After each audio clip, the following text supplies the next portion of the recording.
So the Cleveland abductions happened between, well, it's a 10-year, 11-year technically, time frame that 3 women were held captive in this house in Cleveland. And I remember when they were found, I was 12 when they were found. I was about to be 13. I lied. I was 11. I was turning 12. I always forget that I was born in 2001, so I'm like a year behind everybody. But anyways, so I was 11 when they were found, and I remember it. I don't remember them going missing because I was like an infant when they went missing, but I do remember when they were found, and I remember everybody was just so excited, and everybody was so happy, and it was all over the news, and it was everywhere. It was national headlines everywhere. In Minnesota, we talked about it on the news every day for like 2 weeks straight because it was just so exciting. And there were like Dateline episodes coming out of them talking about it afterwards, obviously, but there was just a lot of stuff that happened. I remember all of this happening, and I just thought it was so the more I learned about it, and then when I did all my research for it, I was learning things that I would have never known had I not dove onto the internet, the World Wide Web, and found all this information, and I thought it was just so interesting, so I wanted to share it with you guys. These girls went through absolute just hell. It was terrible. They went through the worst things that people could ever possibly go through, and my heart truly breaks for them. However, I will tell you, they're all doing very well now, and we'll get to that at the end of the video. Okay, so we're going to start off talking about the man of the hour, Ariel Castro. He was born on July 10th of 1960 in Puerto Rico, and he had a pretty normal childhood, except he had his parents ended up getting a divorce when he was very young, and he had 3 siblings. So him, his mother, and his 3 siblings moved to the United States after this divorce and settled in Pennsylvania. And over that time, the kids grew up, went to school, whatever. And then a little while later, his father and some more family members had moved to Ohio, to Cleveland, Ohio, more specifically. And so Ariel and his mother and his 3 siblings moved to Ohio to be closer to Ariel's father and these other extended family members. So they moved and they settled, and at whatever point, Ariel's parents had more kids, so Ariel ended up with 9 siblings total. I don't know what parent had more kids. I don't know if it was both of them, but at the end of the day, Ariel did end up with 9 more siblings. In 1979, Ariel graduated from Lincoln West High School in Cleveland, Ohio, and then after his graduation, his family moved to a different part of town, just to a different house, a bigger house, I'm assuming. I mean, 9 kids, come on now. And obviously, most of these kids are younger than him, so I'm assuming they just moved to a bigger home. And this is where he would meet his future wife, Grimilda. I know her last name, I just can't pronounce it, and I mean, no disrespect to anybody that I'm going to be talking about, so I really do not want to butcher her name. So I'm just going to call her Grimilda.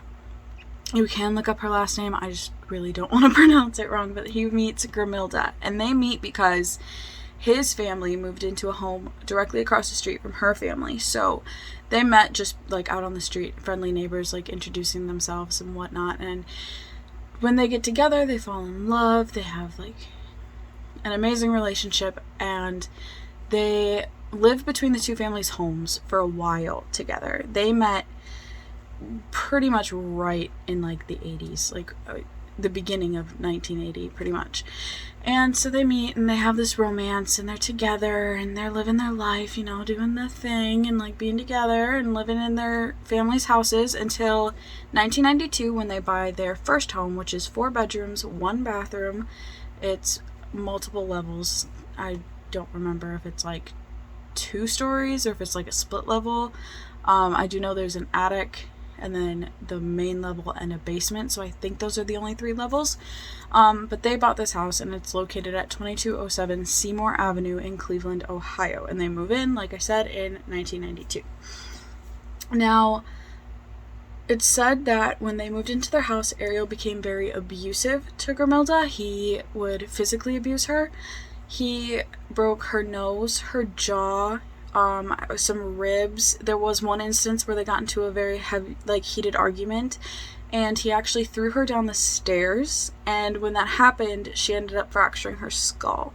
And when she fractured her skull, this later caused a blood clot on her brain, which then turned into an inoperable tumor on her brain. So obviously she had a lot of lasting injuries from this one particular argument. In 1992, Ariel was arrested for domestic assault, and when he was arrested, he was actually never indicted by a grand jury. And if you don't know what that means, then that basically just means that once you're arrested and you're sitting in jail and you're waiting to hear from a judge or see a judge, a grand jury basically reviews what happened and like the claims of your case, the story of why you got arrested, and they determine whether or not they think that your case has merit, which means whether or not they think that it's worth prosecuting. And if they decide no, then you're pretty much just released. And if they decide yes, then the criminal case starts, so then you see a judge and your bail gets set, and then the prosecution process starts. So basically, since he was never indicted by a grand jury, he was never formally charged for these things, so therefore he was just released, so nothing ever came of this. But then, in 1996, Grimilda moved out of the home and she took their 4 children, because during the time that they lived together, they had 4 children. She moved out with these kids, and Ariel would continue to harass her and just threaten her and just make her life miserable. He would just not leave her alone, and I get that he was angry, but he took it to so many levels. And there was actually, in 2005, Grimilda filed charges against him for causing severe bodily injury to her, with like the blood clot and stuff with lasting health effects and things like that, and like the broken ribs and the jaw and the nose and all that stuff, just like trying to get something to come of these charges, because obviously they're heavy charges, like they're things that just should not slide, and nothing really ever came of those either. She also mentioned that he was frequently abducting their daughters, and when I say abducting, I'm not saying like kidnapping them and holding them hostage. That's not really what happened from what I could find. Basically, he would just pick them up from school or friends' houses and then bring them to his home, and then not let them go back to like their mom's, or not necessarily not let them go back, but he wouldn't bring them back to their mom's house. So since he wouldn't bring them back to their mom's house, they, were technically abducted because she had full sole custody. He just had like visitations or whatever, and this was not like part of the agreement whatsoever. So she mentioned that, and a judge did grant a temporary restraining order against Ariel for Grimilda and the kids, but a few months later it was completely just like thrown out. It was just dismissed. So, and I don't know why it was dismissed. I couldn't find it. I was looking for like an hour and a half trying to figure out why it was dismissed, and I can't figure it out. So because of that, I have no idea, but basically it was dismissed, so nothing came of that either. In 2012, Grimilda actually passed away from her tumor, from complications from her tumor. So ultimately, Ariel was the reason that Grimilda died, but he didn't physically kill her, and he didn't like maliciously do this. I mean, I'm not like trying to say he's a murderer or anything like that, but if you think about it, technically he killed her, because when you throw somebody down a flight of stairs, what do you expect? Like, seriously, what do you expect? Do you just think that nothing bad could happen? So many bad things could happen if you throw somebody down a flight of stairs. So many bad things. And I just feel so terrible. That woman went through so much dealing with him and everything he put her through, and all of this constant like abuse and harassment and just slander, and it was just terrible. And I feel terrible for this woman. Like, oh my god, and her kids, like everything those kids must have witnessed. I just feel terrible. Like, oh my gosh, I couldn't even imagine. So anyways, Ariel was working for the Cleveland Metropolitan School District during all of this, during whatever, like being married to Grimilda and afterwards and all of that stuff. So he worked for the Metropolitan School District, and he was a bus driver. And doing this, he made between $18 and $19 an hour, which is actually pretty good money considering this is the earlier 2000s. Like, that's pretty good. That's actually decent money. Like, I would like to make that now. Like, that's good money. But he got fired from this job, and I couldn't find the day or like the year that he got fired. I do know though that eventually he did get fired. And he got fired for bad judgment. And this included making an illegal U-turn with kids on the bus, which, I mean, it's already an illegal U-turn, but then you throw kids in the mix, which, I mean, I don't really understand why. Like, regardless, an illegal U-turn is pretty bad. But with kids on the bus, I guess the school was like, you're teaching them bad driving habits, I guess. I don't know. I mean, it's still an illegal U-turn. You should still get talked to at least about that, but I don't know why the kids on the bus made such a huge difference. Probably, I don't know. Regardless, it's bad. Shouldn't have made that U-turn. But anyways, using the bus for grocery shopping and other personal errands. One time he left a kid on the bus while he went on his lunch break. Did you just not know that you saw a kid on the bus? Did you, like what? How do you just not know that there's a kid on the bus? And I know, like, it does happen, because there have been times where, like, bus drivers in my school district have, like, a kid has fallen asleep in the back of the bus, and they are supposed to, so when a bus driver, like, finishes their route, they're supposed to, like, go through the bus and make sure everything's in order, make sure whatever. And there have been times where they've gotten all the way back to the bus garage, and then, like, kids, my lights tweak, by the way, so they'll, like, flash, they'll turn off and stuff, so don't be weirded out if that happens. It'll probably happen multiple times. They do that a lot. They'll just turn off, then they'll turn on white, and then they'll go back to green. I don't know. It's weird. But anyways, so these bus drivers, they're supposed to go through the bus before they even exit the bus. They're supposed to exit through the back door so then they can do a full sweep of the bus. And sometimes, like, it's happened multiple times when I was in school, I know, and I'm sure it still happens, where, like, a kid fell asleep in a seat and you get back to the bus garage and then you have to try to bring the kid back to school or bring the kid home or have their parents come get them, something like that. So it does happen. So, I mean, I'm not here to say, like, whatever, but did you not do, like, the last sweep of the bus? Like, did you just not look? Like, how do you just miss that? A whole kid. Like, what? So, yeah, I could see where that's definitely bad. But then there was also times where he would leave the bus parked outside of his home completely unattended when the bus wasn't even supposed to be at his house in the first place, where he could take a nap. He would just leave the bus out on the road completely unattended so he could go take a nap at home. It was so dumb.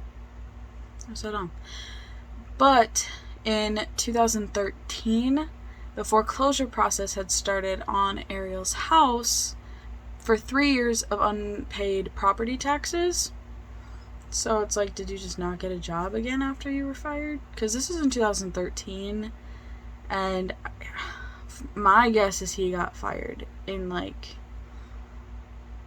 probably 2010. If it was 3 years of unpaid taxes, is my guess, personally, my personal guess, is that he got fired in 2010.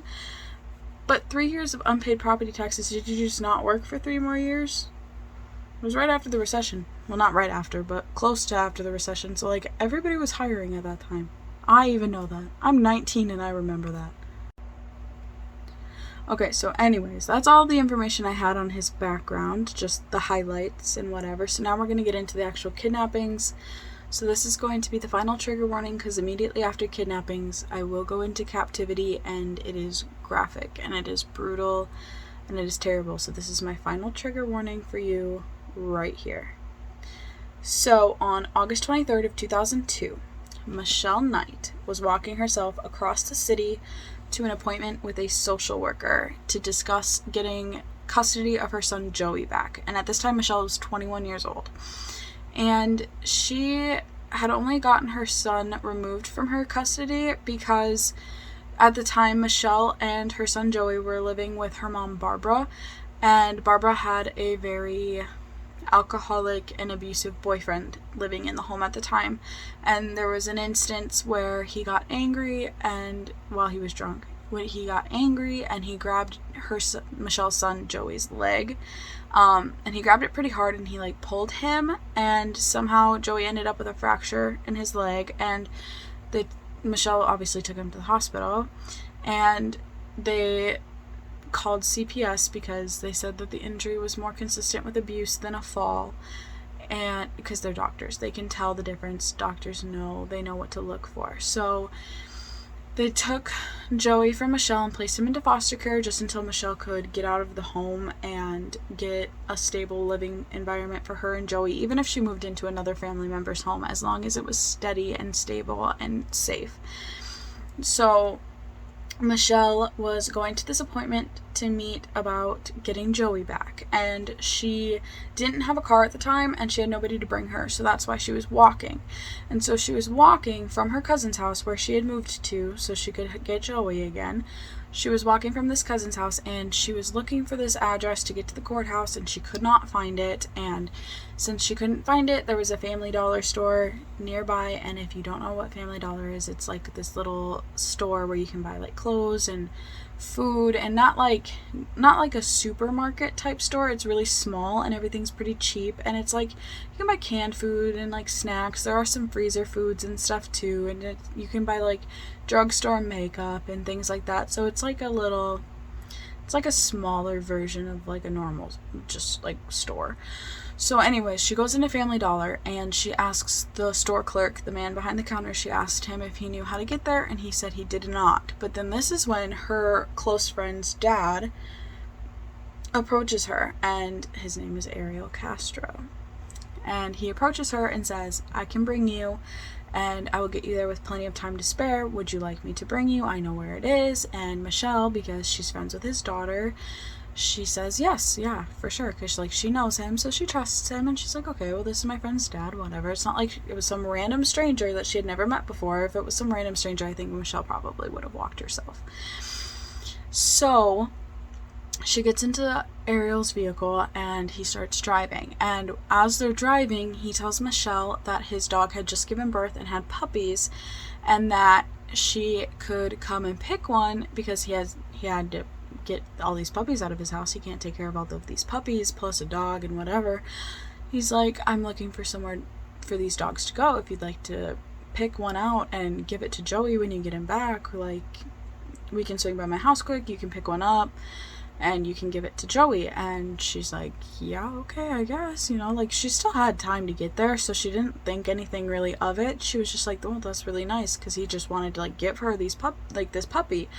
And so she's like, yeah, okay. So then they go to his home, and he leads her upstairs because he tells her that these puppies are upstairs. So he leads her upstairs, and when they get into this little room in the attic, Michelle's looking for puppies, and there are no puppies anywhere. But when they get into this room, he shuts the door and locks it. And this is when Michelle knew she was not going to make it to that appointment that day. She was not going to see Joey, and she would not be leaving that house. So Michelle's mom reported her missing, but everybody just kind of assumed that she had just gone off just out of anger over losing Joey, which kind of made sense because there had been times in Michelle's past where she had gone off for a few days and come home. So they just assumed that she wanted to start fresh, and Michelle's mom was kind of iffy on that idea because Michelle loved Joey. She loved being a mom. He was the light of her life. He was amazing. She had him when she was in high school. She never even graduated. She dropped out to take care of him.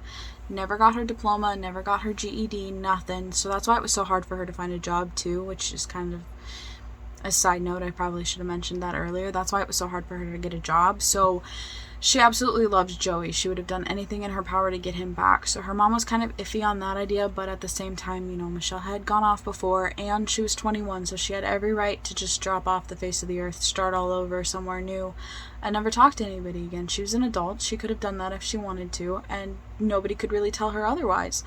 So because of this, 15 months after Michelle went missing, she was officially removed from missing persons lists. So police stopped looking for her, which they never really did like a full manhunt really for Michelle before. Again, mostly because she was a legal adult. If she had wanted to go off and do her own thing, she had every right to do so. So like I said, 15 months after Michelle went missing, she was officially removed from missing persons lists. So then we move on to the second woman, Amanda Berry. So on April 21st of 2003, Amanda Berry was working her shift at Burger King and it ended about 8 p.m. And the next day was her birthday, so she had actually almost called in for work that day because she just wanted to celebrate her birthday. But then last minute, she just kind of decided, no, whatever. It's a little late to be calling in the first place, and like I can celebrate my birthday tomorrow type of thing. So she ended up going to work, and she was going to walk home because she didn't live terribly far. It wasn't an unreasonable distance to be walking home. So she went to go walk home, and this is when Ariel Castro drove up, and she was friends with one of his daughters as well. And Amanda's birthday was going to be her 17th birthday. I don't know if I said that. I already, spaced that, but she was about to turn 17 the next day. So, she was so close to being a grown-up, and she was, kind of excited because she's like, oh my gosh, only 1 year left. So anyways, Ariel drives up, and she's like, oh, that's, my friend's dad, whatever. And so he's like, do you need a ride home? Whatever. And she's like, yeah, sure. Because, again, friend's dad, you trust him, whatever. And so Amanda gets into his vehicle, and she calls her sister, and she's like, hey, because she had a cell phone. A little flip phone, 2003, flip phones. Some of you are probably a little young to be remembering flip phones, but I know my first phone was a flip phone. I had another one when I was 16. Long story, I was grounded, so I had a flip phone for work. But anyways, so a flip phone. So she calls her sister, and she's like, I'm gonna get a ride home. I'll see you later. And this is the last time that Amanda's sister would talk to her for 10 years. And just so sad. So anyways, they're driving, and Ariel is like, do you want to come to my house and see my daughter? She's there right now. Would you like to come hang out with her for a while? Do you have time? And Amanda's like, yeah, sure, because she hadn't seen this friend in a while, so she thought it would be kind of nice to see her, especially with her birthday being the next day, hang out with her for a little bit. So she agrees to go to his home. So they go to his home, and he brings her inside, and she doesn't see his daughter. And he's like, oh, she's probably in the shower or taking a bath, which, it's a little after 8 at night right now, at this point. So, it's not unreasonable for somebody to be in the shower or taking a bath or whatever. That's, a normal time to be doing that, unwinding from a day. So he's like, would you like me to show you around, while we wait for her? I'm sure she'll be out soon. And Amanda says yes. So he gives her, this tour of his house. And his house is very messy. It's, an episode of Hoarders waiting to happen. Just waiting to happen. So they walk all over the house, and he's showing her everything, and he brings her upstairs, because, there's an upstairs, so, you gotta show somebody upstairs. So he brings her upstairs, and this is where she sees Michelle. The door to the room that Michelle was in was open, and she could see Michelle. And at this point, Michelle was chained up to this bed, wearing pretty much only her bra and underwear. And Amanda just knew. So Amanda had that fight or flight instinct, and she starts trying to run. And Ariel ends up catching her and bringing her into a room, and this is where she knew she wouldn't be leaving the home that day, and that his daughter was not in the house. So he chained her up to a radiator in the next room. The radiator was not on, thank God. The radiator was not on, but he chains her up to this radiator in the next room, separate from Michelle, and he keeps them separate. And this is obviously, Amanda just kind of knows, she has that gut feeling that this is not going to be good. When police were notified of Amanda's disappearance, initially they thought she was a runaway because, 17 years old, calls her sister and tells her she's getting a ride home and then just doesn't come home. She probably went out with friends. She's probably whatever. So they just kind of dismissed it. They did look for her, but they just kind of dismissed it as teenagers being teenagers. But this was very quickly, the police very quickly changed their minds, because not long after Amanda went missing, Ariel, which at the time he was an unknown caller, so this unidentified caller used Amanda's cell phone to call Amanda's mom and say, quote, I have Amanda, she's fine, she'll be coming home in a few days, end quote. And so they're like, great, this is a kidnapping case. So then there's this huge manhunt, and they're looking for her, and they can't find her anywhere. And at the time, this is early 2000s, 2003. The GPS tracking location services on phones, even the police-grade GPS tracking services on cell phones at the time, were not nearly as good as they are now. Like now, if we have our friends on SnapMap, you can find out exactly where they are within inches of their actual location. You can find, like, where they are. And back then, they could only trace this phone call to Ariel's block, like his home block, but they couldn't trace it to a house. So because they could only trace it to, like, that same block, they can't just go banging on every door getting search warrants for everybody's house to be looking for her. So it was hard. So, and plus at that time somebody could be using the phone there and not actually have them there. Like, they just didn't really have a lot to go on at this point. And so her mom never gave up looking for her.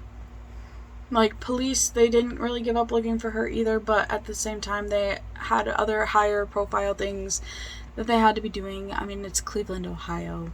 Bad things can happen anywhere. So, and there, you know, her search did die down after a while. There were public appeals, and there were candlelight vigils, and there was all of this stuff, but her mom never, ever, ever, ever gave up on looking for Amanda. And at one point, her mom went on this TV show because a psychic was going to be there.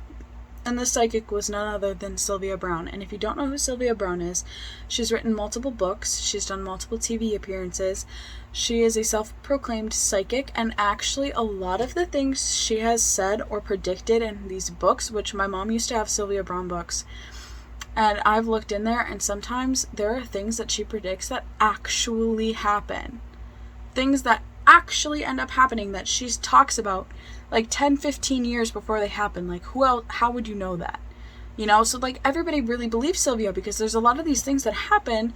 I gotta readjust 1 second. So there's a lot of these things that would happen that people would actually believe because, like, they would actually happen. Like, how would she know that if she wasn't a psychic? So Amanda's mom goes on the show to talk to Sylvia and ask Sylvia where her daughter is. And Sylvia told Amanda's mom that her daughter was dead and in water somewhere. Now, obviously, we know that this is false, but everybody believed in Sylvia. Everybody believed all of this. So Amanda's mom believed this wholeheartedly, and this is in 2004. This is about a year after she's missing. And so Amanda's mom wholeheartedly believes this, actually to the point where she starts giving away Amanda's things and even her computer, and just her heart was shattered. It was devastating to her because everybody believed that. Because everybody believed Sylvia. Like, obviously, we know that that's wrong. But Amanda's mom didn't know that was wrong. Amanda wholeheartedly believed this. And unfortunately, in 2006, Amanda's mom would die of heart failure. And when somebody dies of heart failure after something traumatic like that happening, after a terrible event, hearing terrible news, or the passing of a family member or something like that, people say that they died of a broken heart. So ultimately, to me, and I was discussing this with my mom when I was doing my research. I told my mom about this, and my mom, before I even mentioned the broken heart thing, my mom said, so she died of a broken heart. Because that's... her heart gave out after hearing that her daughter was dead. Like, that just breaks my heart. I couldn't imagine just the pain of that. I just feel so bad. My heart hurts for everything. Like, this case is just terrible. The things that happen are terrible. All of these people are looking for their loved ones for so long, and some of them, like Amanda's mom, will never get answers because they passed before that, and it's just so sickening to me. It just makes my gut, like, just, ugh. It makes me sick to my stomach thinking about it. So then we move on to the third and final victim. Georgina De Jesus, on April 2nd of 2004, was hanging out actually with one of Castro's daughters. He was hanging out with his daughter, she was hanging out with his daughter, Arlene. And when she was hanging out with Arlene, they were like, Gina was like, hey, you should come spend the night at my house. And so Arlene and Gina call Grimilda, and they're like, and Arlene's like, hey mom, can I spend the night at Gina's house? And Grimilda says no for whatever reason. She's she's the parent. I'm sure she had her reasons to say no. So, they go their separate ways. And Gina thinks Ariel is there to bring her home. To, like, bring her home, whatever. She was just hanging out with his daughter. So, you know, whatever. And he was actually friends with Gina's father. So she was like, okay, whatever. You know, it's like my dad's friend, whatever. So he goes to drive Gina home. And on the way, they were going to be, like, passing his house because she lived, like, past his house or whatever. So on the way, he's like, can we swing by my house? Can I have you help me bring this speaker out to my car? It's really heavy and I need help. I can't do it by myself. And Gina's like, yeah, okay, sure. I'm like, all right, whatever, you know. Yeah, you need help, I'll help you, whatever. Cool, good deal. So they go to his house and she walks into the kitchen. He brings her into the kitchen. And this is where Gina says he starts touching her inappropriately. And Gina's like, what are you doing? Like, I'm 14. You could go to jail. Like, you are, like, this is bad. And it breaks my heart that this poor 14-year-old girl, like, I feel bad for all of these girls, but, like, Gina was so young.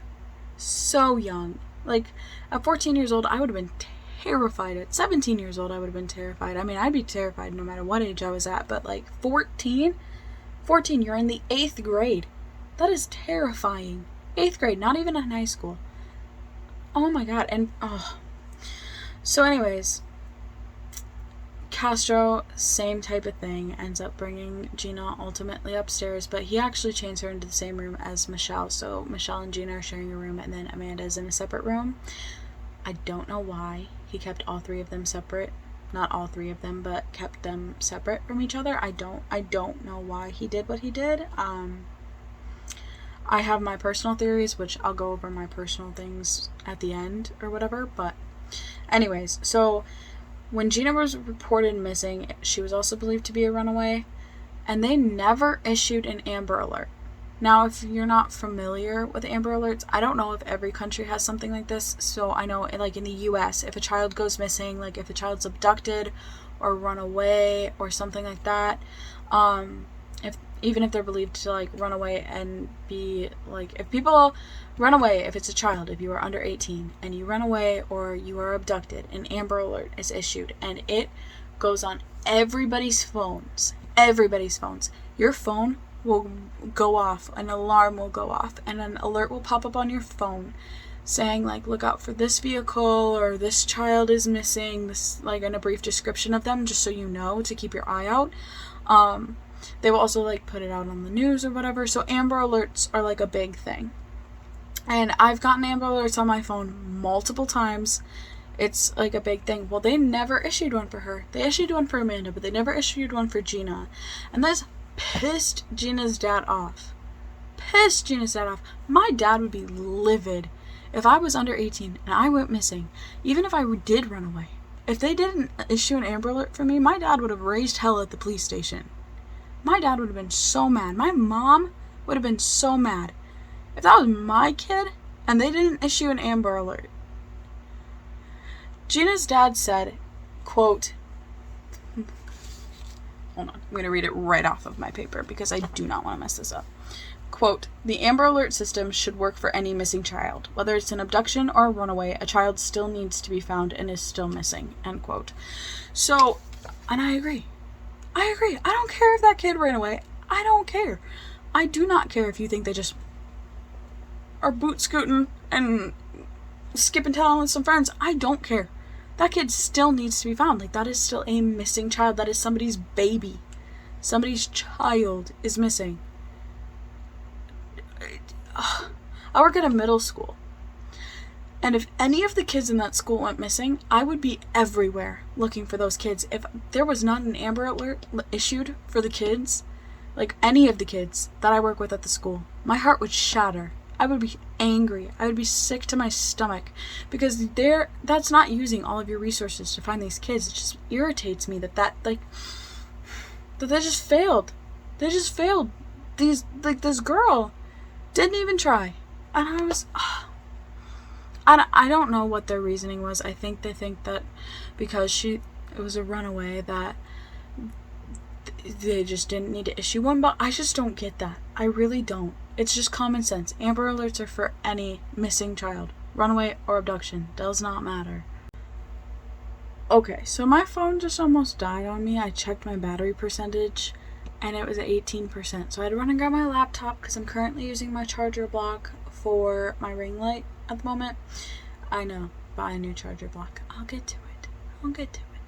Anyways, so I had a quick plug in my phone. But anyway, so I'm about to move into the captivity part of it. And remember, it's going to be graphic. It is going to be terrible.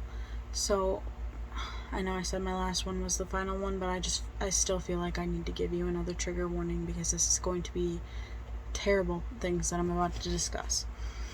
So when Ariel had first kidnapped Michelle, initially he had changed her in the basement and put a motorcycle helmet over her head and beat her and raped her and tortured her. But this is after when he took her into the attic. He brought her to the basement and then back to the attic.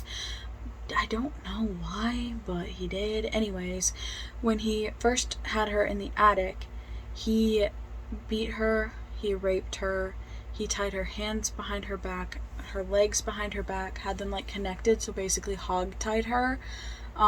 He did bondage style ropes up to her chest and wrapped them around her shoulders and stuff and hooked her up to a pulley system on his ceiling and left her dangling from the ceiling on these chains with these ropes with duct tape on her mouth and gagged her or whatever, and left her hanging there for 3 days after he beat and raped her and tore the only picture she had of her son, tore it to complete shreds, unrepairable, in front of her.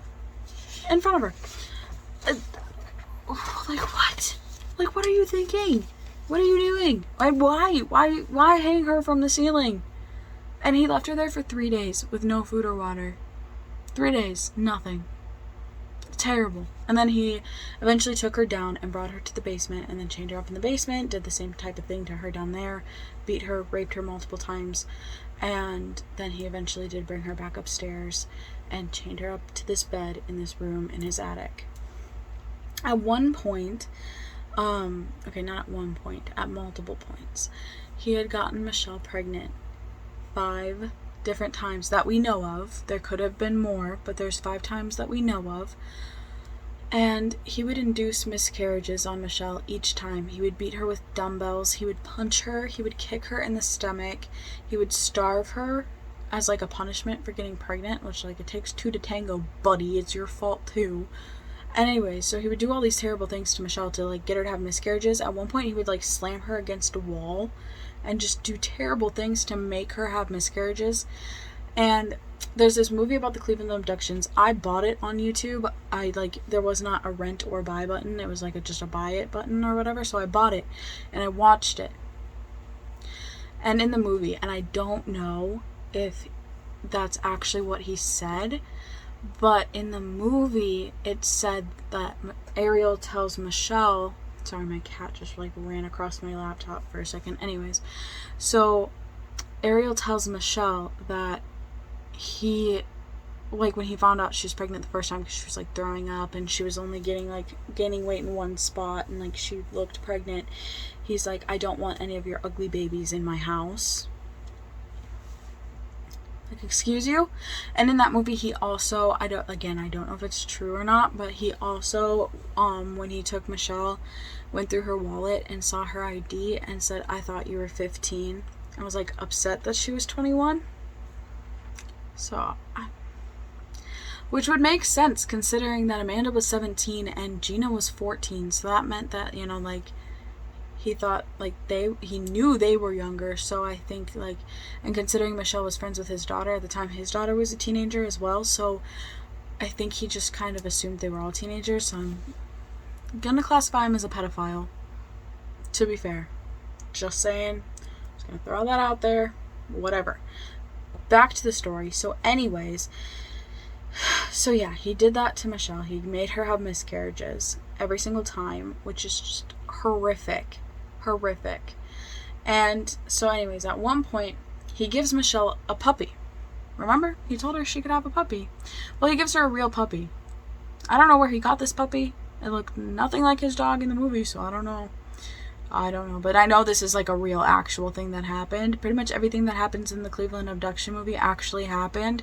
So, and it's mostly from Michelle's perspective. So I would highly recommend it. It is amazing. It is phenomenal. Anyways, so he gives Michelle this puppy. And she was excited because she, like, had something. And this is back when Michelle was still the only person in the house that he had taken. So she was excited. She had something to, like, take care of and, like, help her get up in the morning. And, like, you know, like, she had something to keep her company, something comforting. And this, she loved this puppy.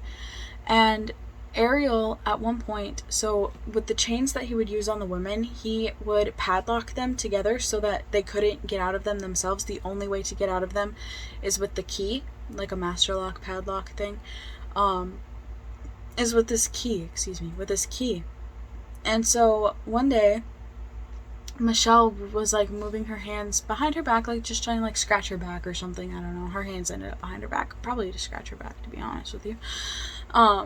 And she feels, and the lock is undone and there's no key in it. So she's like, what is he doing? Like, did he just forget to lock? Because he had already been in there that day. She's like, did he forget to lock the chains? Because he would unchain her so he could rape her. Side note.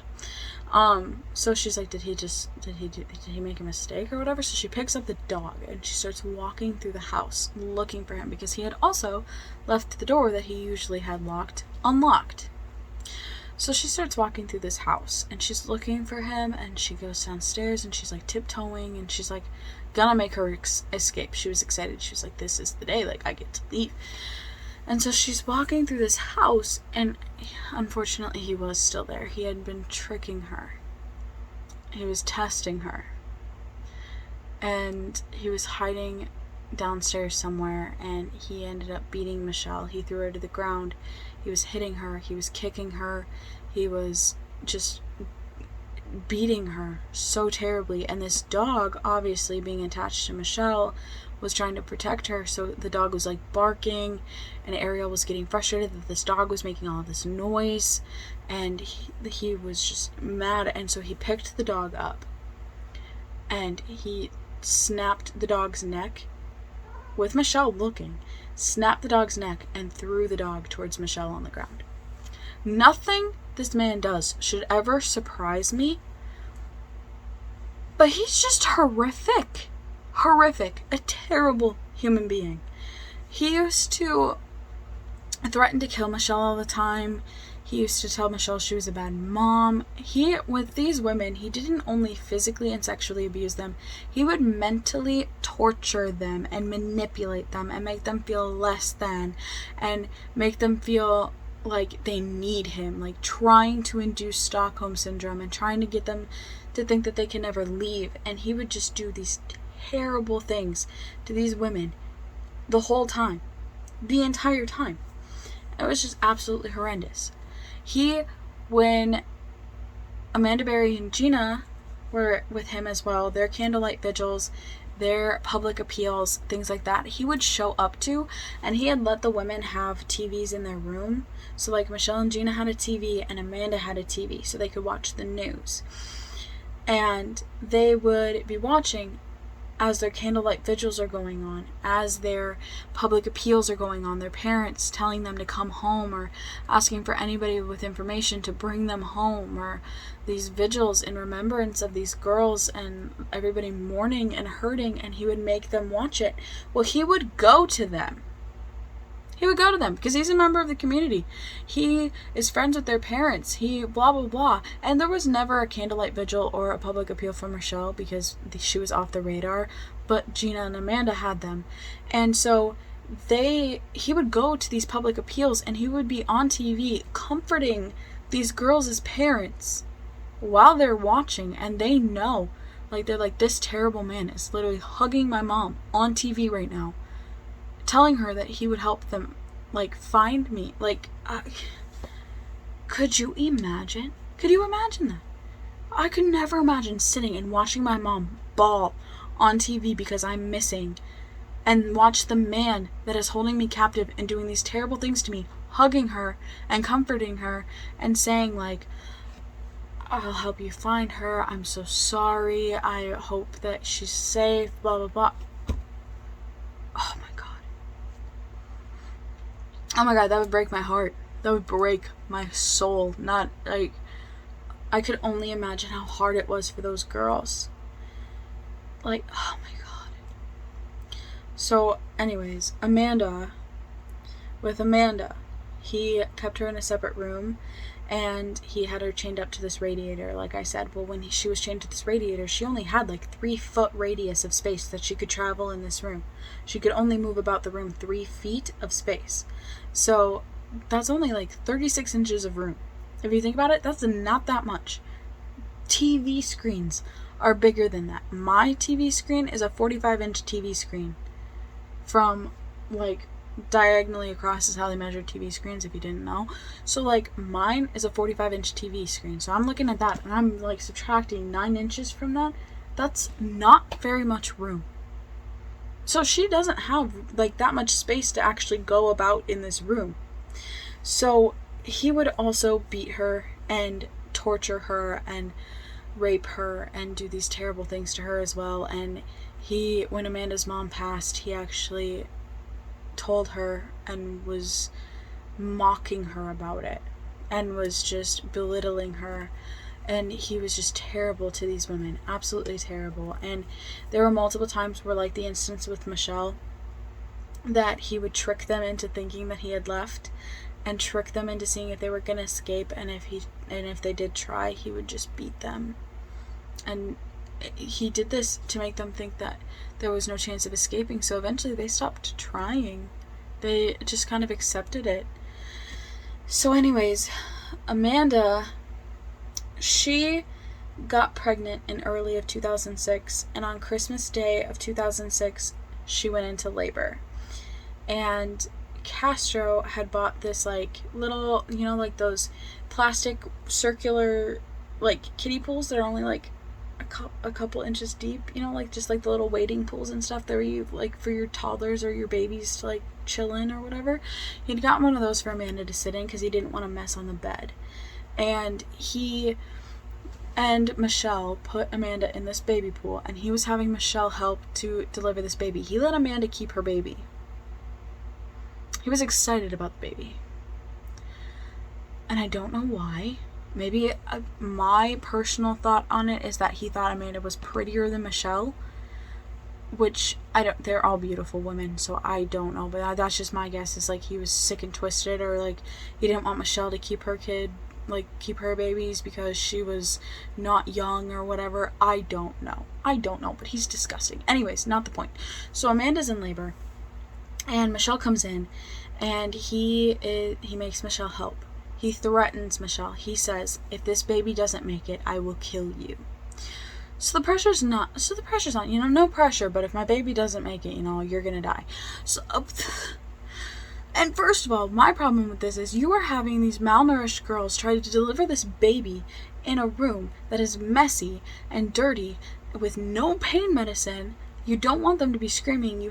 So he actually used to, when he would leave, he would turn the radio up super loud and crank music in his house, so if the girls would scream, nobody could hear them.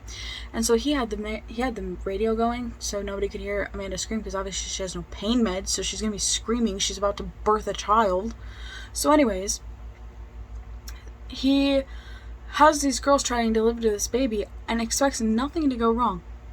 This is a home birth with no pain medicine, no midwife, no nothing. The only experience Michelle ever had having a baby was in a hospital with pain medicine, probably epidural and all. She doesn't know. And he's like freaking out because Amanda keeps screaming, and Michelle's like, she's in pain, what do you expect? And so Amanda finally pushes enough for the baby to be born, and Michelle tells Amanda it's a girl, and Amanda's all excited, but the baby's not breathing. The baby wasn't crying. So everybody was freaking out because the baby wasn't crying. When a baby's born, as most of you probably know, when a baby's born, they instantly start crying with their first breath. And the baby's not crying or breathing. So Michelle, she's trying to give this baby mouth to mouth. She did the whole like flip the baby over and try to like clear their airway type of thing, like the baby Heimlich. There's a whole different way to clear an obstructed airway with a baby than there is for an adult. So like with the Heimlich maneuver as an adult, But with a baby, you're supposed to flip them over, and you're supposed to like take this part of your palm, and you're supposed to like beat on like their back between their shoulder blades to try to clear it, and you're supposed to like hold their chin up. So you're supposed to like hold their head like this, and you're supposed to like beat on their back. Not like beat on their back, but you know what I mean, to like clear it. So Michelle's trying to clear this baby's airway, and finally the baby, this sweet little girl, starts crying, and Amanda names her Jocelyn. And Amanda was so in love with this girl. She absolutely adored Jocelyn, loved being a mom, absolutely was so excited. And like with the J.C. Lee Dugard case, if you're not familiar with that, J.C. Lee Dugard went missing as an 11-year-old, and she was found 18 years later. So she was in captivity like these women were for 18 years, went through very similar things. And J.C. had, I believe, 2 or 3 daughters. I think 2 or 3 daughters during her captivity.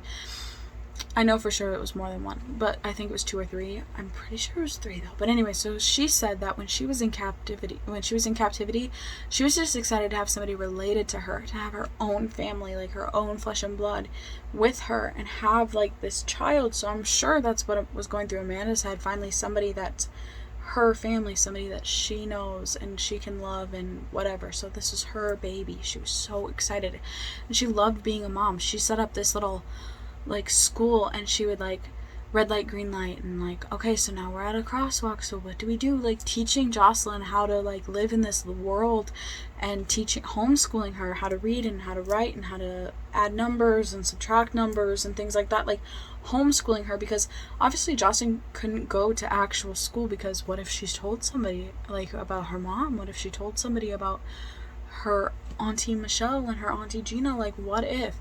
So obviously she couldn't go to real school. But what I don't understand is how Jocelyn couldn't go to real school, but Ariel would take her out of the house, and I'll get to that in a minute. But first I gotta discuss Miss Gina. Gina said that at first when she was kidnapped, Ariel treated her the very best out of all of them, and she doesn't know if that was because she was the newest or because she was the youngest, but she was like the favorite. And he would do things constantly to turn the girls on each other, like give one girl better food or do whatever, like be nicer to one of them. And actually he used to not call Amanda very many names. He was like nicer to Amanda, and he would treat Gina and Michelle like crap. And he would mostly be nicer to Amanda after Jocelyn was born, but I think that was just because he actually loved Jocelyn, and he did, and I'll get to that in a minute. But Gina said that maybe that's why, like, he was the nicest to her at first, is just because she was, like, the newer one, the younger one, the whatever one. And she said that no matter how many times she was raped, she does not believe that she was ever pregnant.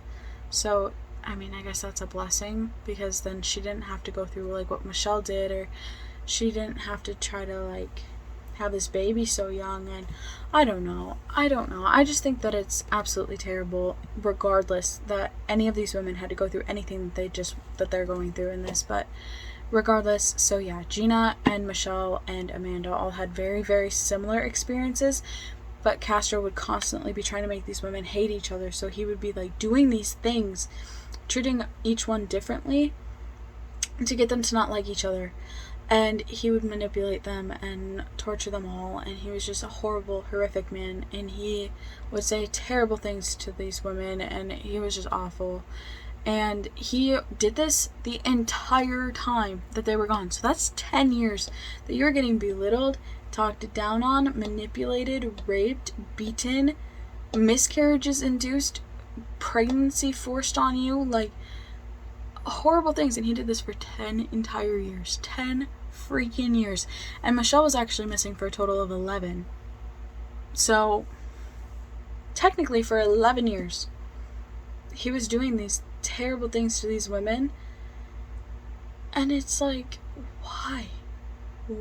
And he would just do the absolute most. And like I said, he would turn the radio all the way up, and he would constantly trick them into thinking he left, so then he could beat them when they tried to escape.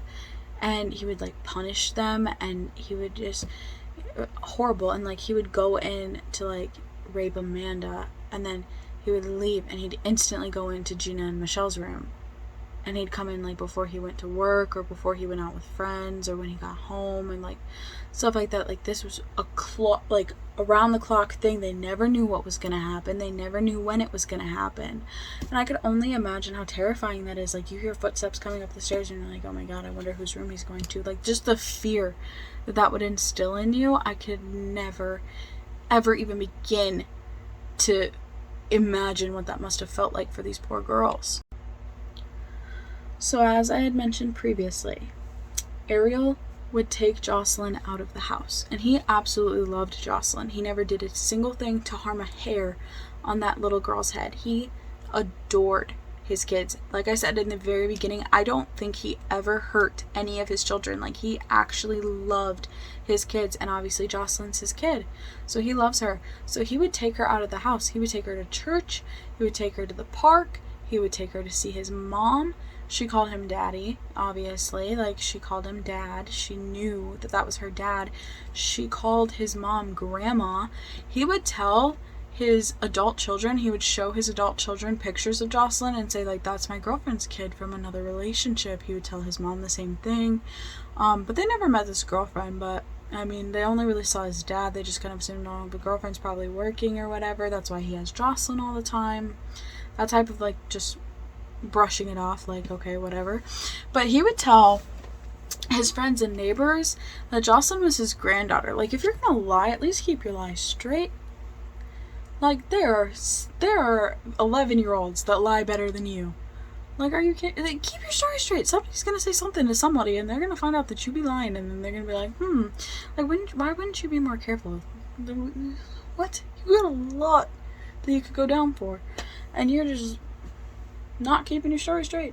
But anyways, so he would do stuff like that, and he would take Jocelyn out, but obviously she wasn't allowed to go to school or anything like that, but he would take her out and bring her places and whatever, and like, you know, just spend time with his daughter, give her like a semi-normal childhood. Not like obviously how normal could it possibly be if her mom's in chains all the time, but eventually he actually did let the women out of their chains because he wanted Jocelyn to not be like seeing that and like asking questions about it and stuff. So eventually the women were unchained, like permanently. However, like they're still not allowed to leave, so we're still not quite to where we need to be with this, but you know, progress is being made, I guess. I don't know. I don't understand anything he does. I will never understand people like this. But anyways, so Ariel's son Anthony said that when he would visit his dad at his house, obviously Jocelyn would be there, but again, like, just explaining it like, oh, girlfriend's at work, whatever. But anyways, he said that when he would visit his dad's house, that there would be parts of the house that were locked, but he kind of just dismissed this, like, my dad's a grown man. It's not my place to ask him. If he wants to keep things locked up, he can keep things locked up. Like, whatever. Just, like, dismissing it. Like, okay, whatever. It's his choice, you know. But he thought it was very weird that his dad was locking parts of the house now. Like, why are you doing that? And actually, Anthony also said that, like, 3 weeks before what we're about to get to, I'm sure you're going to be happy about this, what we're about to get to. But anyways, not what I'm about to say, but the next part. Whatever. Anyways, so he said 3 weeks before the women were found, his dad had brought up, because I guess they had probably mentioned Amanda on TV, like she probably had been brought up on the news or something, and they were talking about her, and Ariel asked Anthony if he thought that they would ever find Amanda Berry alive, and Anthony said, like, no, I don't think so, like, she's been gone for so long, like, nobody disappears for that long and is found alive, type of thing, because if you don't know, in disappearance cases, especially with children, after the first 24 hours, your chances of finding that child alive are cut in half every additional 12 hours. So, like, first 24 hours, they drop to 50. And then 36, they drop to 25. And then drop to... And they just keep getting chopped until the chances are so slim. So, he was explaining that, obviously, because of this, that he didn't think that they would find Amanda alive. And Castro's response was, oh, really? You think so? Like, you think so, huh? Like, questioning, you know? Like, what I mean, like, challenging that. Like, oh, you think so? You know, like that. Like, a little weird, Dad, but okay. So, Anthony thought that was kind of weird, but at the same time he was like, whatever. He had no reason to think anything bad. And it is also said that the police did only show up at Castro's house one time the entire time the women were missing, but it was for something unrelated, and he wasn't even home, so they just kind of like left a note like, hey, can you come down and answer a couple questions for us or whatever. So they never even got to go inside because he wasn't even home. He just met them somewhere else and talked to them. So they were so close twice. They were close when they were tracking the phone on, like, the phone. They were close when they showed up to the house, and they still never found the girls. So I just feel so bad, because I'm sure, like, the police officers that were that close had to feel terrible. Like, they were so close. Painfully, agonizingly close. And I just... breaks my heart that they were that close and they couldn't find the girls. But that all changes on May 6th of 2013. So Amanda's just like going about the house, doing her thing, whatever. Jocelyn's doing her thing. Amanda was probably still upstairs. Whatever. I'm pretty sure she was upstairs with Gina and Michelle. And they're all upstairs, and Jocelyn's downstairs playing with her toys or whatever, and Castro leaves for the day. And when he does this, he leaves the main door of the house slightly cracked. And the reason that that is so significant is because every single door and every single window in that house was rigged with makeshift alarms that he made out of alarm clocks. So if the door opened, these alarms would go crazy, and he would know if the women were trying to escape. So the front door is cracked enough to the point where the alarm would not trigger if it was opened farther. And nobody knows if he did this on purpose or if he did it by mistake. My guess is mistake, and you'll see why. But like, so Jocelyn, because she's so used to, Daddy shutting the door and locking the door and like, okay, be good, don't leave the house, whatever type of thing. And Jocelyn goes up to Amanda and she's like, Daddy's gone. I don't see Daddy's car anywhere. And Amanda's like, weird. She's like, okay. And she like goes and she's looking out the window because like obviously she doesn't want to like false hope type of thing. So she looks out the window and his car's not there, and she looks all over outside like through windows and stuff, and he's not there. And she's looking all throughout the house and he's nowhere. He is nowhere to be found. And then Jocelyn had also said, like in the process of saying like Daddy's car's not here, she goes, why did Daddy leave the door open? And Amanda's heart dropped. She was like, what do you mean Dad left the door open? So she goes over to the door and the door is open. And the main door is open, but the storm door, like the screen door on the very front, like the first door, like you know how a lot of houses have like the first like screen door, storm door thing, and then you go into the main door, that was bolted shut, but she could get it open just enough to stick her arm out of it. So what does she do?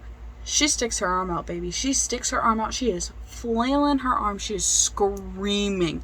And this neighbor is sitting on his porch eating his McDonald's. His name is Charles Ramsey. Very sweet man. There are interviews with him that you can find, and he is actually so funny. If you listen to him talk about the day that he found her, he's thank God for Charles Ramsey. But anyways, so he sees Amanda's arm and she hears this girl screaming, so he runs over and he's like, what's going on? She's like, I've been trapped in here for 10 years, please help me get out, like, what, my daughter's in here, whatever. And so he's like, okay. And so he's like beating in the bottom of the door, and he finally breaks the bottom part of the door off, and Amanda grabs Jocelyn and goes under the door, and she finally is out. She's out of the house, the first time she's been out of the house in 10 years. And she goes and she uses either Charles's phone or another neighbor's phone, it's kind of unclear, but she uses somebody's phone and she calls the police, 911, it's an emergency. And she says, my name is Amanda Berry, I've been missing for 10 years, but I'm here, I'm free now. That is a direct quote. I just got chills, like literal goosebumps on my arms talking about it. And I was telling my mom about this, and I went over this whole case with my mom, and my mom got goosebumps, and there are parts of like the story that my mom was crying, and like I was crying, And it's just like, it's so emotional to think about. Like, how can you imagine how she must be feeling? She's probably exhilarated. She has just finally escaped from this house of horrors that she just endured for the last 10 years of her life. And her daughter is finally free. Her daughter can finally live her life. She's 6 years old at this point. So Amanda was just so excited. And so on the phone, police is like, do you need medical or do you need police? She's like, I need both. She's like, I need you to come, like, now. Like, if he comes home and he sees I'm out here, he'll do something terrible. Like, you need to come here.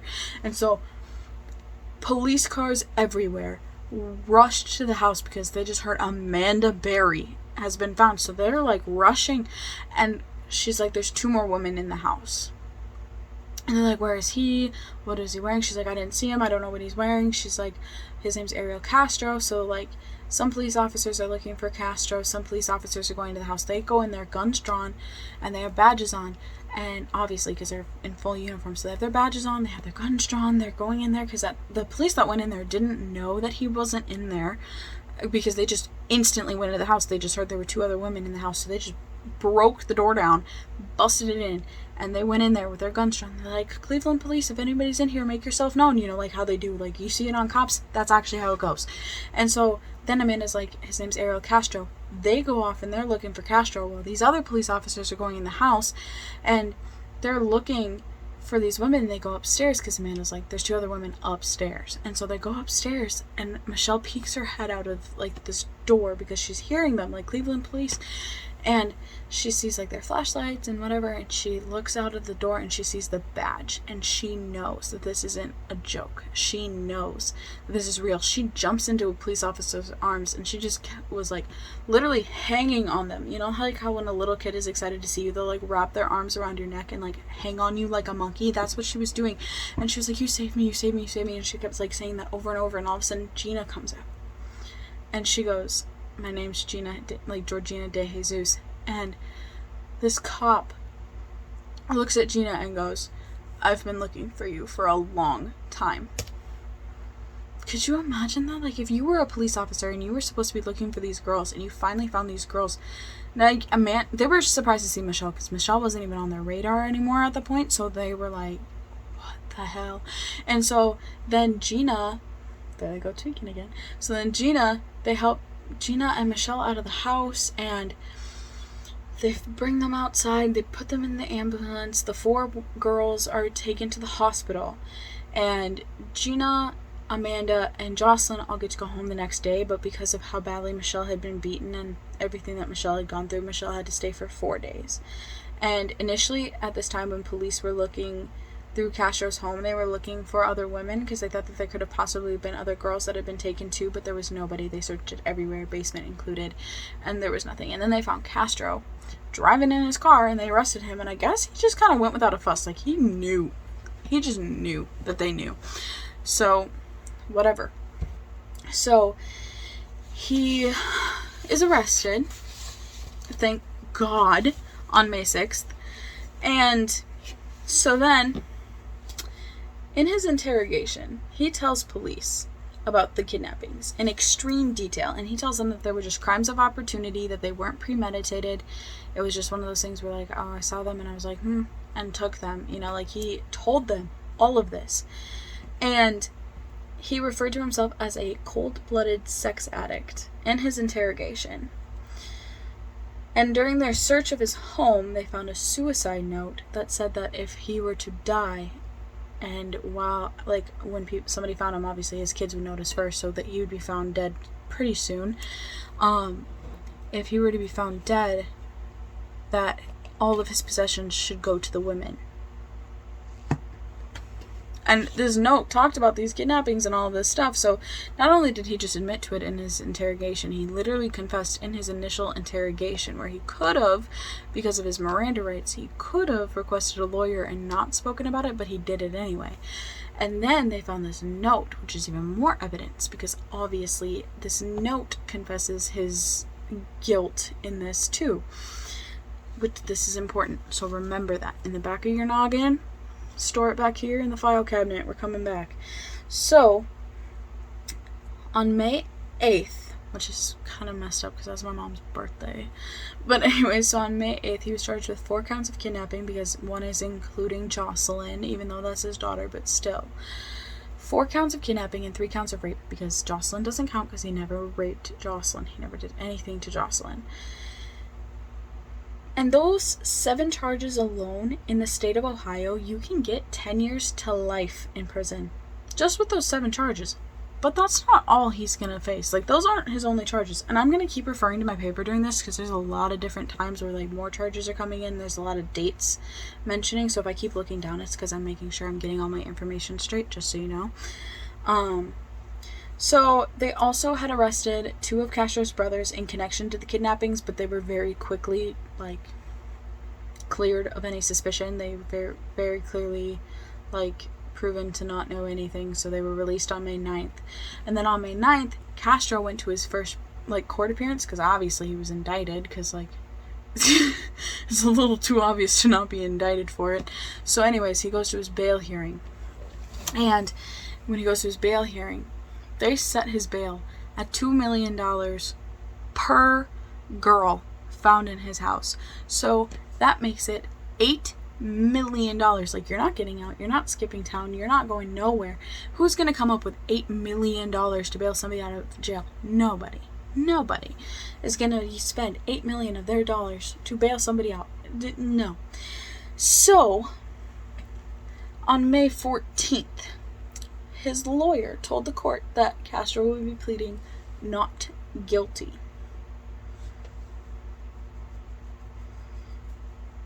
Do you see why we stored that in the file cabinet? He's pleading not guilty, even though he already admitted it. So then, on June 7th, the grand jury issued an official indictment, including 329 charges. And this indictment only covered August 2002 to February of 2007. So just from when Michelle went missing to February of 2007. So they still had 6 more years of time to cover. And we're getting to that in a second. But 2 of the charges on the 329 charges list were aggravated murders for the induced miscarriages of Michelle. I don't know why they only gave him 2 of them, but I mean, whatever. Aggravated murder in itself is a pretty hefty charge.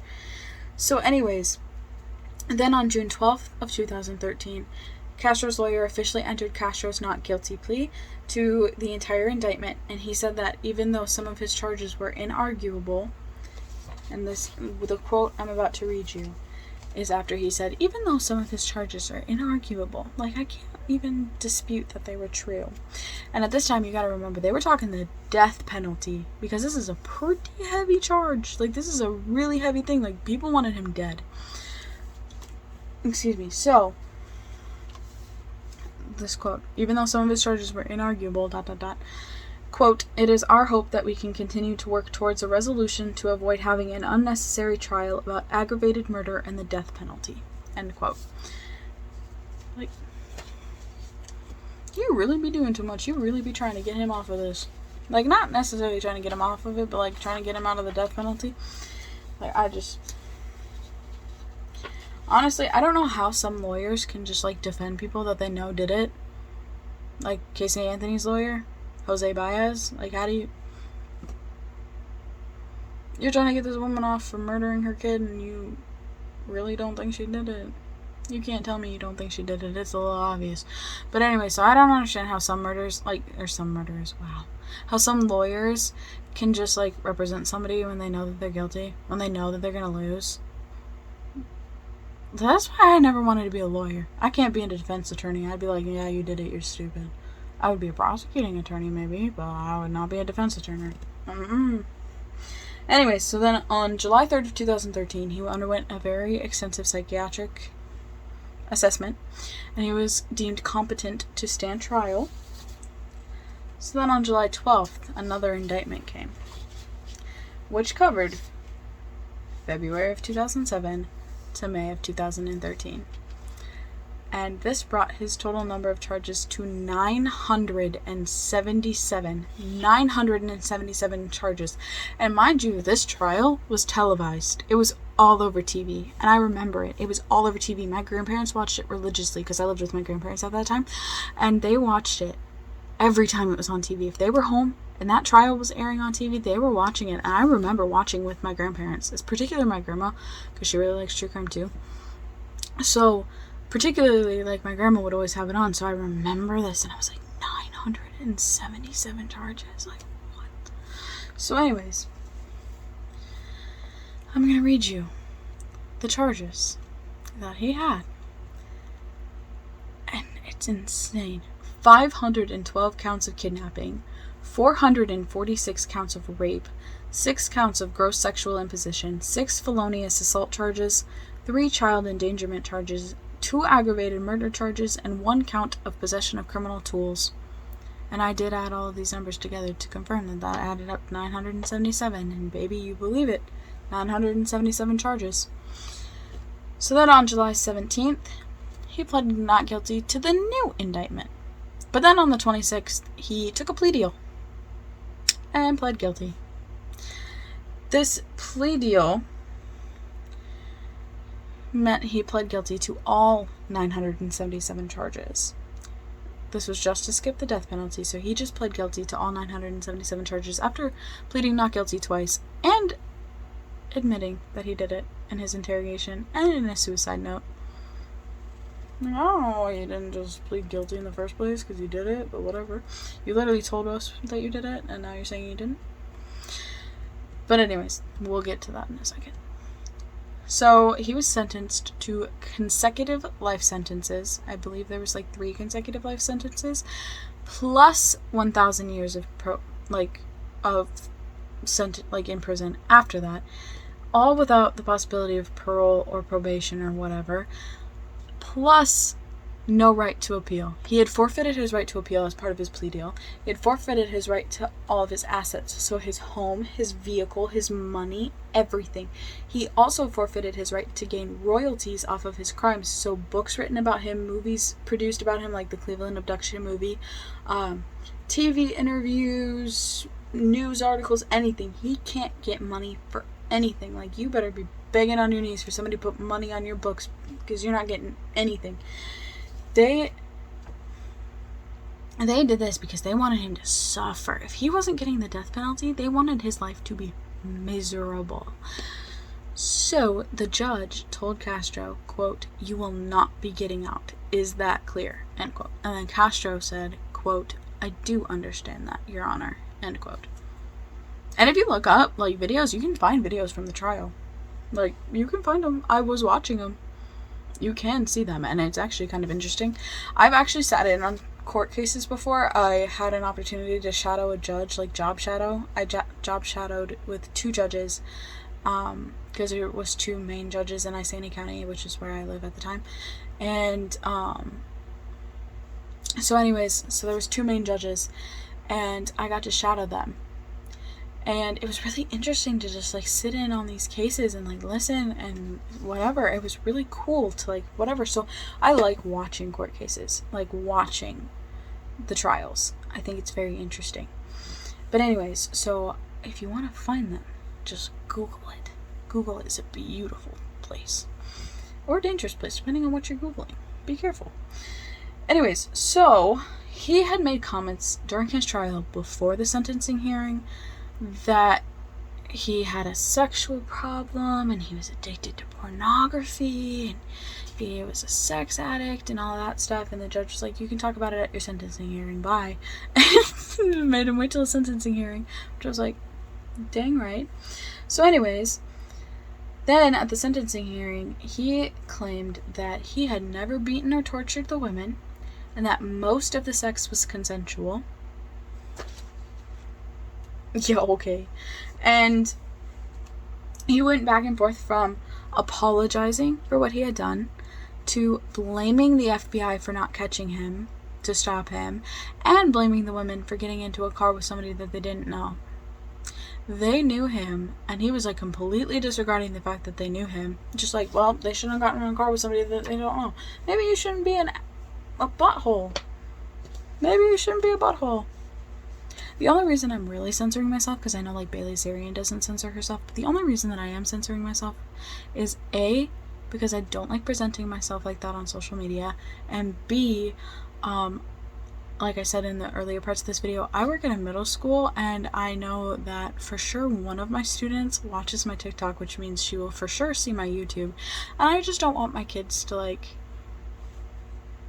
you know, I want to put out a good image for them, because I love my job. I love my, like, the kids I work with.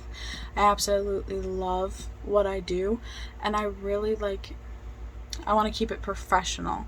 So I will always censor myself as much as humanly possible in these videos, because I do not want to disrespect anybody, and I do not want any of the kids that I work with, or any kids in general that may come across my video, to hear vulgar language. So that's just like a little side note. So anyways, back to what we're talking about. So anyways, he just disregarded the fact that the women knew him entirely. But, so the only woman to speak for herself at the sentencing hearing was Michelle. Amanda and Gina's families spoke on their behalf, which I totally understand. I would not want to go either. I would not want to speak for myself either. I would want my mom to do it, or for my dad to do it, probably my mom. I'd want my mom to do it. My dad would be kind of mean, so I would not want my dad to do it, but I'd probably want my mom to do it. On behalf of me, because I just wouldn't want to face him anymore. So that is so understandable, and I definitely can sympathize with that. I totally understand why she did not want to talk to him, see him, address the court, or anything. I don't blame those girls one bit. But Michelle, on the other hand, she said, and what she said is powerful, and I might cry and I might get goosebumps, because I did last time I talked about this. I had recorded a completely different video, but then my mom bought me my ring light, and I re-recorded it. But anyways, so Michelle said, quote, "You took 11 years of my life away. I spent 11 years in hell. Now your hell is just beginning.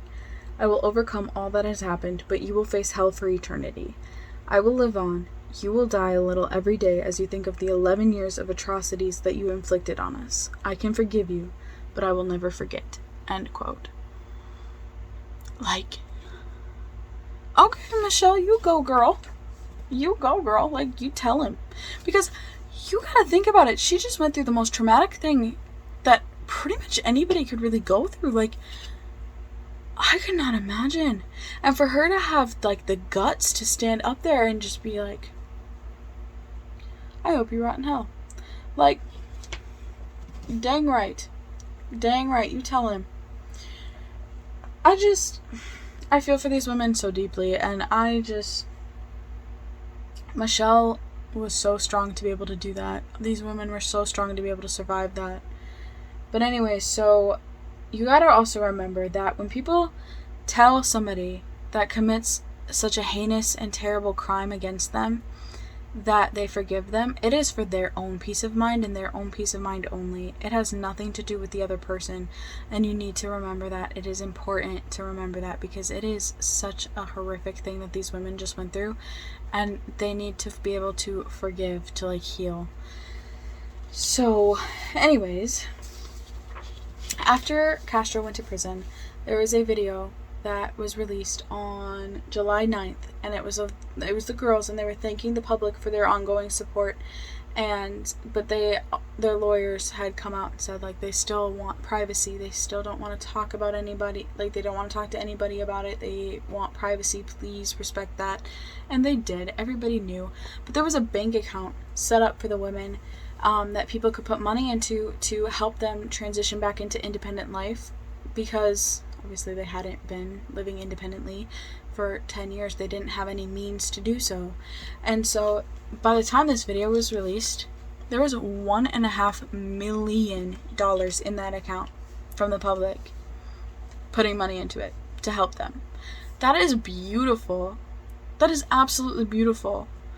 And then on top of that, so like Amanda's grandpa had promised her a Monte Carlo for her, like, I think probably like a graduation present or something like that, that was built in the year that she was born, and it was like a classic car or whatever. Well, he kept it the whole time she was missing in case she was ever found alive, and so it sat because it was Amanda's car. Like, he did not drive it, he did not do anything with it, and because of that, it had to be completely restored because it hadn't been touched in 10 years. Like, that's a long time for a car to sit if you think about it. Like, my car sits for a week and it's a little rusty. Like, I could only imagine. So that was an exaggeration, but anyways, you get what I'm saying. So there are multiple vehicle shops, like auto shops, all over the town that were like, we'll do it for free. You want it painted too? You want all new upholstery? We will rebuild this car for you for free. And that was beautiful to me too. But then in 2015, Amanda and Gina got honorary high school diplomas, not like GEDs, diplomas from John Marshall High School, so they could go and get good jobs. Beautiful. So Michelle, she did interviews with like People magazine talking about her life before and during captivity. She legally changed her name. She started getting tattoos as a way to help her like cope, which I have a lot of tattoos, so I totally understand that. But I'm not saying I understand it because I have tattoos. I'm saying I understand it because of why I started getting tattoos as well. But anyways, so she legally changed her name to Lily Rose, and she either was planning to or did open a restaurant, and in 2016 she got married, and she's planning on adopting children. Because of everything she went through, she can't have her own children. And when Michelle was found, her son Joey had been adopted by the foster family he was staying with, and she did not want to stir up his life, so she said, like, if Joey wants to meet me when he's an adult, he can. We'll plan for then. I don't want to come up and like disrupt his whole life. There was a way for her to annul the adoption because she wasn't present, because she had no means to be present. So she could have fought it, and she could have honestly won and gotten Joey back, but she didn't want that. She wanted him to have a good life. He had spent most of his life not knowing her because he was so young when she went missing. So, you know, she didn't want to ruin it for him. She didn't want to disrupt his life. She didn't want him thrown into the media frenzy. So, in addition to the fact that Michelle couldn't have children anymore, she would have had to undergo facial reconstructive surgery because of all of the abuse that she went through during the time she was missing, which I think is just horrific to think about. And I don't know if she ever actually did or not. I guess I didn't even look that up. I should have done that. Wow, Marissa, you suck. I know. Anyways, so Amanda, she joined the staff at Fox 8 News, and she reports on missing persons cases, and she doesn't just report on them, she brings them up on every anniversary of it, their birthdays. She makes sure that people will remember these people, because she does not want anybody to get lost in the frenzy of life, and like she wants people to still be looking because she wants people to be reunited. She wants people to be found. Gina, she volunteers or works at the Amber Alert Committee, comforting parents of missing children and helping them, like guiding them and things like that, which I think is absolutely beautiful. So beautiful, and good for them. I think that's amazing. The house at 2207 Seymour Avenue was destroyed on August 7th of 2013. They tore it down. Good, they tore it down. But that day Michelle showed up, and she was handing out yellow balloons, and they released them in honor of missing children everywhere right before the first swing of the crane. And they destroyed it, and Google Maps took it off of Street View and Google Earth, and I looked it up. You cannot find that house unless you look up a picture of it on Google Images. There is no way for you to see the house, and I'm sure if you go to Cleveland, there's probably not even a house built there anymore, because now that's city property, and I think they actually put in like a little garden there now. So I think that's really cool that it's gone. And I know by now they've probably updated the Google pictures and stuff, so I'm sure that like now it's not there because it's literally non-existent, but they like blurred it out of the view. Like they made it look like that house was never there at that, like in 2013 they did that. So I think that's really cool. But on September 3rd of 2013, 31 days after Ariel Castro had been in prison, he was found hanging by a bedsheet in his prison cell in an attempt of suicide, and staff tried to perform CPR on him, and he was brought to the hospital where he was pronounced dead later.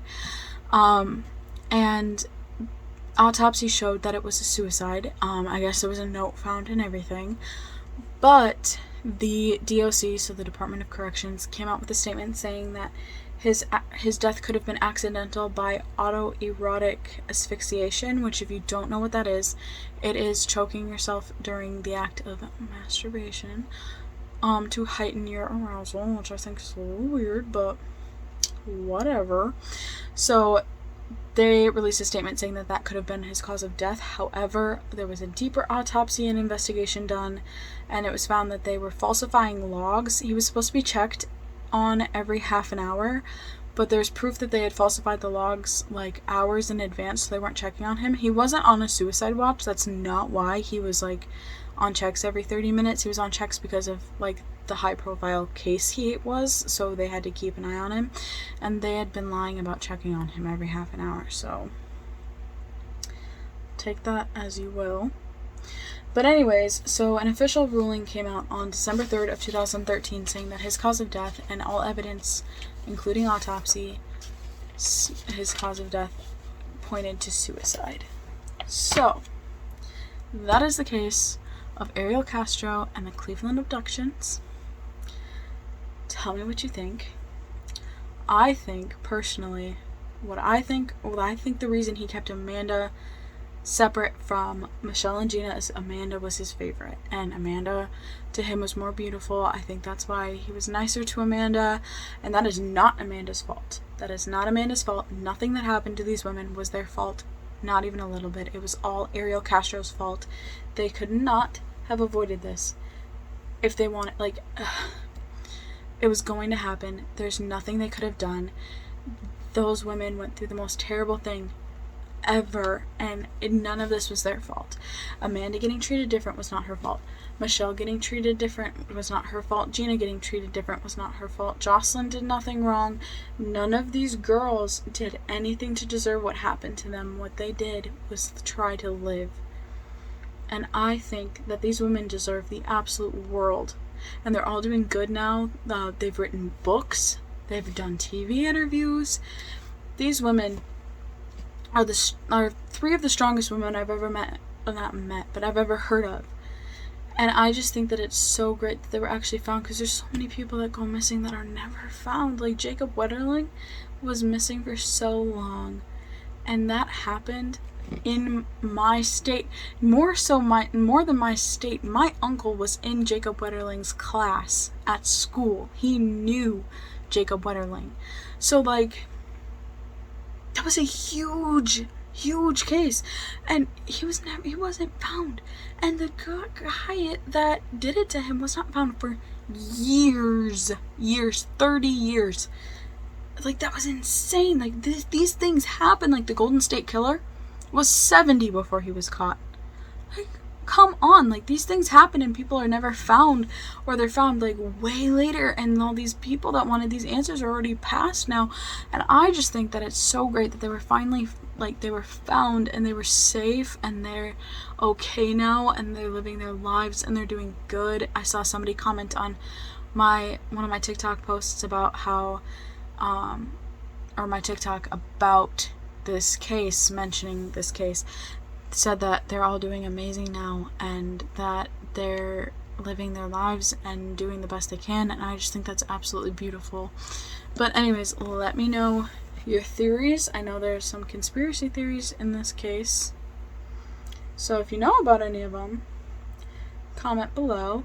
If you have any other case suggestions you want me to cover, also comment those below. Comment your thoughts, your opinions, anything like that. And I just want to add right now at the end of this video that I have never mean any disrespect to anybody that I talk about, and this video is just simply me talking about a case. It is nothing more than that. It's for educational and entertainment purposes only. It is not for whatever. It's not me trying to throw anybody under the bus. The only person that I am meaning disrespect towards in this video is Ariel Castro. That's the only one. Nobody else in this video. So, with that being said, have a good day, everybody. Stay safe. Please make good choices. It's scary out there. Take care of yourselves, and I will see you in the next case.